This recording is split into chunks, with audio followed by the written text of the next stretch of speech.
Hello everyone, my name is Awa, and today I want to show you guys how I got level 99 in Gauntlet. This is going to be more relating to my experience more than it's a tutorial because I already have a tutorial up. I'm not gonna lie, the tutorial I have though is kind of outdated already, so I'm just gonna summarize everything you need to know. Set the game to legendary, reduce the chance of lightning deathmatch, then you just instantly age up with Ptah, use your vision and shifting sands over to the enemy base and just rush to death. You have Titan enabled, obviously it's gonna get easier, and I recommend buying the Titan each time to just breeze through it. The amount of favor you get from leveling up should cancel it out. So you won't be going to any favor depth anytime soon. And yeah, that's basically the gist of it. Look for Regicide. You typically want the final node to be Regicide, because that's usually easier. Obviously, friends make it easier. And that's about it. That's literally all you need to know. That's all I did, and that's how I got to level 99. But it wasn't the difficulty about it. It was how tedious the grind was. Even with the recent XP buffs playing on Legendary, it took me like 6 hours to get from my previous level, which was level 77, to level 99.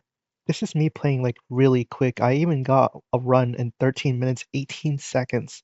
So I'm playing this really quick, finishing as many nodes as possible as fast as I can. And still, it takes 6 hours to get 22 levels. This is after the XP buffs, by the way. And there was a point in which they expected people to do this without the XP buffs. So my honest feedback is, I hope Age of Mythology doesn't do anything similar to this, because this is definitely overkill. And the only way to reasonably accomplish this is to play the game in a way that's not intended, which is, just rushing them down as quick as possible, and then you're not even playing the game anymore. You're not experiencing all the twists, you're not experiencing your blessings, you're just clicking a few buttons with Set and Patal and waiting for them to give up. Speaking of, it's particularly annoying when the Atlanteans don't give up until you killed every single one of their oracles. I have no idea what that's about. So yeah, it's kind of weird to have this achievement where the only way to get it is to not play the game the way it's intended. And that's why if anyone's watching this who's thinking about going on that journey, get that level 99 badge, you could do the basic math for it. So 22 levels for 6 hours, that's assuming you could do a run in like under 20 minutes like I can. If you can only do one run per hour, then you gotta multiply that rate I have by 3. So let's say you struggle a little bit and you do one run for 40 minutes, which is twice as long as I was taking. So that means you get 22 levels in 12 hours instead of the 6 hours I was doing because you took twice as long and you're not like muscle memorying it. So let's do the math for this in our heads. 22 levels in 12 hours, that means 11 levels is 6 hours, and there's 99 levels. 11 times 9 is 99, so you want times the amount of time, which is 6 hours, by 9, since that's how much time it takes to get 11 levels, and you get 54 hours, which is 1.5 work weeks of playing the game in the most monotonous way possible, which is, just clicking set baton, not playing it properly. Assuming you have a friend too to play the game with, since the majority of the XP draw comes from having a friend. So even after the XP buffs, I'd say this achievement is a little bit out there still. It's a lot better than how they previously expected a player to play like 150 hours for the achievement. But that's like saying instead of charging $15 for an apple, they charge $5. Even though it's a third of the amount, $5 is still a ludicrous amount to charge for an apple. So if you weren't already getting close to achievement, I honestly recommend don't do it. Don't get the achievement, only play the mode if you genuinely enjoy it, which would ironically include taking your time and not speedrunning it over and over. Honestly, my feedback on this mode is that it's pretty lackluster. Let's say I didn't rush and I played out the mode as weird skirmishes. The pre-made settings are not particularly favorable all the time. Plus, it's not even truly random because it's actually just a bunch of preset, pre-made missions. But let's say you get the one where it's like you're fighting two teams of two enemies, so 4 opponents total, and it's King the Hill. I gone that one a few times, and I just completely ignore the objective because I'm speedrunning it. But let's say I wanted to play that out. That honestly sounds like a nightmare to play out, having to deal with 4 teams by yourself. It's definitely gonna take some elbow grease to win that one if you play the game the way it's intended. So even then, it's hard to say that getting this achievement the intended way is even then that's not particularly favorable. So yeah, unless they buff it again, even after the most recent buffs where you get a bonus for playing with friends and finishing it after getting all the rewards, I still don't recommend it. It's still going to take a very long time. Even for me, when I literally have a 13-minute run. But yeah, that's my honest feedback is that this achievement is not one that you want to get if you just want to enjoy the game. Um, I know some people are like on edge completionists. Like some people are without a doubt completionists, so they must have the achievement. But some people they're like they dabble. Like if the game's easy enough, they'll do it. If you're one of those people on edge, I'm just telling you the honest opinion. which is I don't think it's worth it.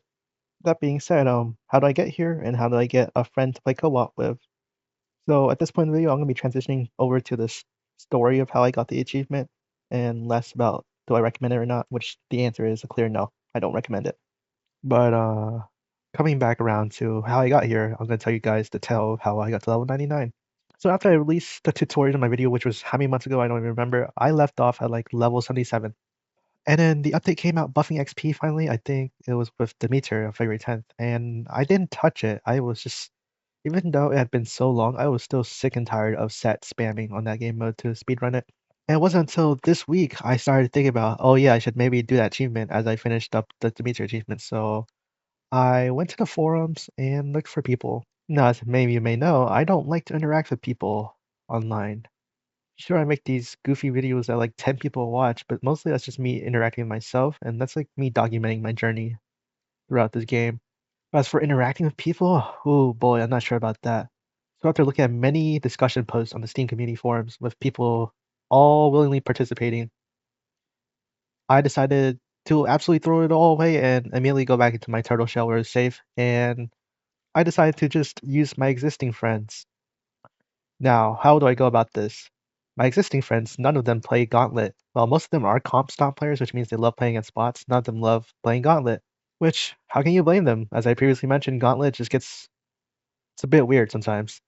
So here's my first tactic, deception.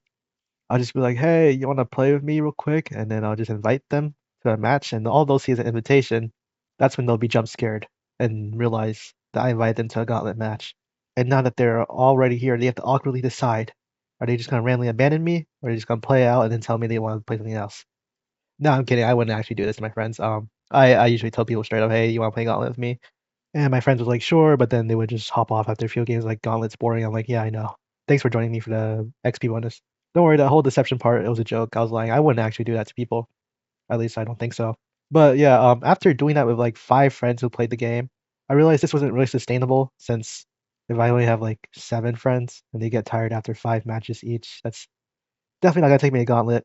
After all, you need to be playing like what? I think I finished on 400 and something matches played in Gauntlet. So yeah, definitely not enough people. So now I'm back to square one, going through the online discussion forums, looking for someone who's as much as a lunatic as I am and dedicated to completing this achievement.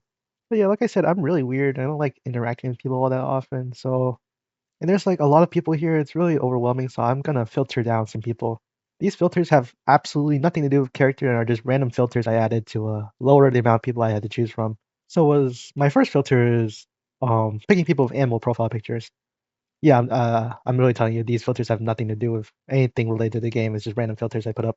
But as you all know, I have a Chihuahua. I think his name is Dwight. He's an Australian Chihuahua as my profile picture. So I thought maybe seeking out my fellow animal enthusiasts would be nice. And then second of all, I want to look for people who are in my time zone. So that narrowed it down a bit to quite literally one person. And I added them and they accepted pretty quickly, but then they've been offline since they've accepted. So that ship sunk. So after 5 days of waiting for them and seeing that they've been offline since, I decided to just move on and look for another person. I eventually found this cool person. This cool person actually matched the same description, but they just appeared later. What's funny is they actually had the previous person on their friends list too, so I wonder if they added them and then they also saw that individual was offline for a long time and that's why they went back to the drawing board and posted that they were still looking. But anyways, I'm glad to meet this individual. They're very nice and they helped me and we grinded together for 3 hours at a time, twice for a total of 6 hours. And they finished first. And I didn't want to keep them anymore because that would be kind of selfish of me. So I congratulated them and I moved on and I did some solo runs, which got me really close to the goal. And for the final levels, because some of them were a little bit more difficult, I invited a friend who has no interest in playing Gauntlet, but they said it was just 2 or 3 matches to help me, then that's perfectly fine. And yeah, that's how I got the achievement. I finished right before a boss node too. I was kind of hoping that I would finish on the boss node itself and I would have like the ultimate screen, but it is what it is. I have no interest in finishing the node now, or even the run for that matter, now that I've hit level 99. I'm just gonna keep it there in limbo until they release something new for the mode. But my goodness, I really hope they don't release another achievement that's even higher level. Please, this was torturous enough. Honestly, if I had seen the math beforehand, I would have not attempted this achievement and just given up on 100% on the game, which is what I did for those few months until they buffed XP, and I was like, oh, I'm already level 77, might as well go there. The only reason why I was so high level previously was because, I had quite a bit of levels from playing it when it was new and then helping other people figure out the strats and stuff. And then I gained quite a bit more levels trying to do my very outdated tutorial on it. And that just resulted in me naturally being level 70, and then I play tested some more strats around that I got online, and that boosted me level 77. That's where I left off. Those quite a few months ago. But yeah, that I know that was a lot, but that was because it was like during mostly the holiday break, and I just had nothing else to do. But if it wasn't for those factors, I would have completely just given up. Oh, someone actually asked me if I could incorporate my maps into Gauntlet. Unfortunately, that is not how it works. I'm sorry. Well, the missions appear random. They're actually already pre-made, which means the map for them is also pre-selected. And even then, Gauntlet just typically, of course, uses vanilla maps only. I have no way of just interjecting my own maps to that, as far as I know.